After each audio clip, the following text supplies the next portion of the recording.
నీకోసం మంచి మాటలు మిత్రమా. ప్రస్తుత కాలంలో మనిషి నేను సాధించగలను అన్న పట్టుదల కంటే నేను సాధించలేనేమో అన్న స్థితికి మనిషి ఎందుకు వస్తున్నాడు అంటే మనలో ఏం లోపం ఉంది. 1% సక్సెస్ అవుతే 99% ఫెయిల్ ఎందుకు అవుతున్నాము? ఎవరైనా సరే వారిని వారు ఎందుకు తక్కువ చేసుకుంటున్నారు? ఎవరైతే సక్సెస్ అయ్యారో వారి లాంటి పరిస్థితులే అందరికీ ఉంటాయి. వాళ్ళకు ఉన్న సమయమే అందరికీ ఉంటుంది.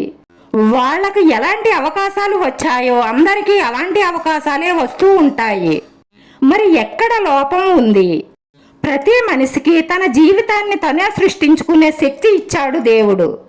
తను ఎలా తన జీవితాన్ని నిర్మించుకోవాలని అనుకుంటున్నాడో అలానే తయారు చేసుకోగలడు. కాకపోతే కొంత శ్రమ అనుభవించవలసి ఉంటుంది. భగవద్గీత లాంటి ఏ పుస్తకంలో చూసినా కామన్గా ఉండేది ఒక్కటే, మీ సృష్టిని మీరే తయారు చేసుకుంటున్నారు. మీ ఆలోచనలే మిమ్మల్ని నడిపించే సాధనాలుగా ఉన్నాయి. నీ భావనే నీ పరిస్థితులను సృష్టిస్తుందని భగవద్గీతలో చక్కగా చెప్పబడింది. అయినా సరే చాలా మంది తమ జీవితాలను ఇంకా సరిచేసుకోలేదు అంటే దాని అర్థం భగవద్గీత లాంటి మంచి పుస్తకాల్లో ఉన్న లా పాయింట్ అర్థం చేసుకోలేదని. మీరే గనక అర్థం చేసుకుంటే మీరు ఏ పరిస్థితుల్లో ఉన్నా సరే దాన్ని మార్చుకోగల శక్తి మీలో ఉందని గమనిస్తారు. అనవసరంగా మీలో ఉన్న శక్తిని తెలుసుకోలేక సమయాన్ని వృధా చేసేస్తున్నారు. ఇప్పటికీ మించిపోయిందేమీ లేదు. అందరికీ తెలిసిన ఫార్ములాను ఉపయోగించి ముందుకు వెళ్ళిపోతున్నారు. కానీ చాలా మంది పరిమితులను బిగించుకోవడం, తగ్గించి బ్రతకడం ఇంకెన్నాళ్ళు?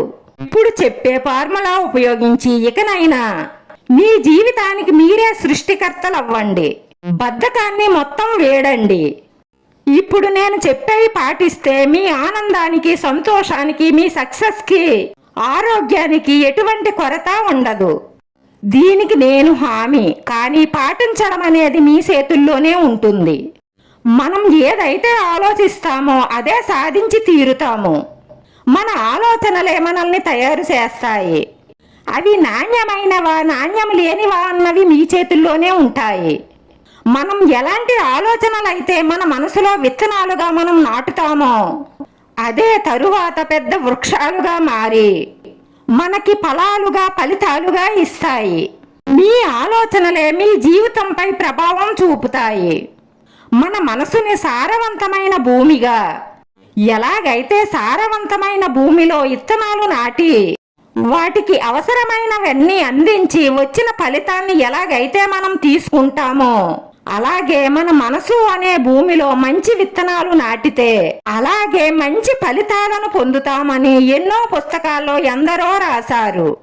మన ఆలోచనలే విత్తనాలని మర్చిపోయి చాలా మంది వాళ్ళ జీవితాన్ని చిందరవందర చేసుకుంటున్నారు.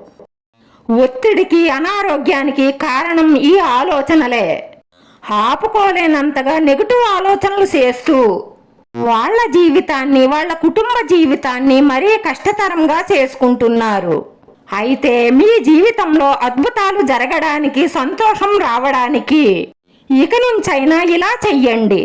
మీరు ఏం సాధించాలనుకుంటున్నారో దాన్ని మీ మనసులో విత్తనాలుగా నాటండి. ఈ ఆలోచన సక్సెస్ అవుతుంది అని మీతో మీరే చెప్పుకుంటూ భావిస్తూ ఉంటే మీరు తప్పకుండా సాధించి తీరుతారు. మనం ఏదైతే కావాలని కోరుకుంటామో, చేస్తామో అది వచ్చి తీరుతుంది. కోసం మనం చాలా పట్టుదల, కృషితో ప్రయత్నించాలి. ఇప్పుడు ఒక ఉదాహరణ చెప్తాను. నేను ఈ వీడియో చెయ్యాలంటే ఎంత ప్రాసెస్, ఎంత కష్టం ఉంటుందో మీలో కొందరికి మాత్రమే తెలుసు. ఇది మొదలుపెట్టిన కొత్తలో నాకు చాలా భయం వేసేది, చాలా కష్టంగా ఉండేది. నేను చెయ్యగలనో లేదో అని భయం పుట్టేది. అలాగే చాలా కష్టపడవలసి వచ్చేది. ఇప్పుడు చాలా ఈజీగా చెయ్యగలుగుతున్నాను. ఏదైనా చెయ్యగలను అన్న ధైర్యం కూడా వచ్చేసింది. ఏ పనైనా సరే చేస్తున్న కొద్దీ సులభంగా మారుతుంది. ముందు మీరు ఏ రంగంలో సక్సెస్ అవ్వాలని అనుకుంటున్నారో దాన్ని సెలెక్ట్ చేసుకోండి. అక్కడికి చేరడానికి ఏ నిర్ణయం తీసుకుంటే చేరుకుంటారో బాగా ఆలోచించండి. లేదంటే బాగా తెలిసిన సీనియర్ల సలహా తీసుకోండి. ఒక చోట రాసుకోండి. దాన్ని రోజు చూస్తూ దానిలో మీరు సక్సెస్ అయిపోయినట్టు ఫీల్ అవుతూ ఇక అడుగులు వెయ్యండి. ఇలా చేయడం వల్ల మీ మైండ్ దాన్ని రిసీవ్ చేసుకుని మీతో ఆ పనులు చేయించే బాధ్యతను తను తీసుకుంటుంది. మనం ఏదైనా సాధించాలి అంటే ముందే సాధించినట్టు మన మైండ్కి పదే పదే మనం సాధించాము అని చెప్తూ ఉంటే మన మైండ్ కొద్ది రోజులకే అది నమ్మడం ప్రారంభిస్తుంది. మనలో ఏ లోపం ఉన్నా అవి కొద్ది రోజులకే పూర్తిగా పోతాయి. కాకపోతే మనం ఏం సాధించాలనుకుంటున్నామో దాన్ని రోజు గుర్తు చేసుకుంటూ ఉండాలి. అలా అయితే మీరు అనుకున్నది త్వరలోనే సాధించగలుగుతారు. ఈ విజయాన్ని నేను సాధించగలను అనుకుంటూ ఉండడం వల్ల మీరు తప్పకుండా ఆ విజయాన్ని సాధించి తీరుతారు. సాధించాను అనుకోవడం వల్ల మీ ఆలోచనలలో మార్పు వస్తుంది. దానివల్ల మీ పరిస్థితుల్లో కూడా మార్పు వస్తుంది. మనం దేన్నైనా సరే ఎంత బలంగా నమ్ముతామో అంత బలంగా పనులు పూర్తవుతాయి. మనం ఏమైతే కలలు కంటున్నామో అవన్నీ నిజం చేసుకునే శక్తి మనలో ఉంది. మీ ఆలోచనలను మీ కంట్రోల్లోకి తెచ్చుకోగలిగితే ఖచ్చితంగా మీరు అనుకున్నది సాధించగలుగుతారు. మీలో చెడు ఆలోచనలు ఉంటే వాటిని తీసేయడానికి ప్రయత్నించండి. మంచి ఆలోచనలను పెంచుకోవడానికి ప్రయత్నం చెయ్యండి. ఏదేమైనప్పటికీ మీ ప్రయత్నం మాత్రం ఆపకండి. ఇంకొకసారి మీకు అర్థమయ్యేలా చెప్తాను. మీ మనసు సారవంతమైన భూమి. దాన్ని మంచి విత్తనాలతోనే నింపండి. అంటే మంచి ఆలోచనలతోనే నింపండి. చెడు ఆలోచనలను మాత్రం అసలు రానివ్వకండి. ఎందుకంటే ఏం మీ మనసులో నింపుతారో దాని ఫలితాన్నే మీరు పొందుతారు. మీ కోరిక మేరకు మీరు ప్రయత్నం చెయ్యాలి. అది వచ్చే దిశగా ప్రయత్నించాలి. దాన్ని ఒక పేపర్ మీద కానీ బోర్డు మీద కానీ రాసుకుని మీకు కనిపించేలా పెట్టుకోవాలి. ప్రణాళికాబద్ధంగా ప్రయత్నం మొదలు పెట్టాలి. పదే పదే ఆ కోరికను మీరు చదవడం వల్ల మీ మైండ్కి త్వరగా చేరుతుంది. మీరు త్వరగా విజయం సాధించగలుగుతారు. ముందే సాధించినట్టు ఊహించుకోండి.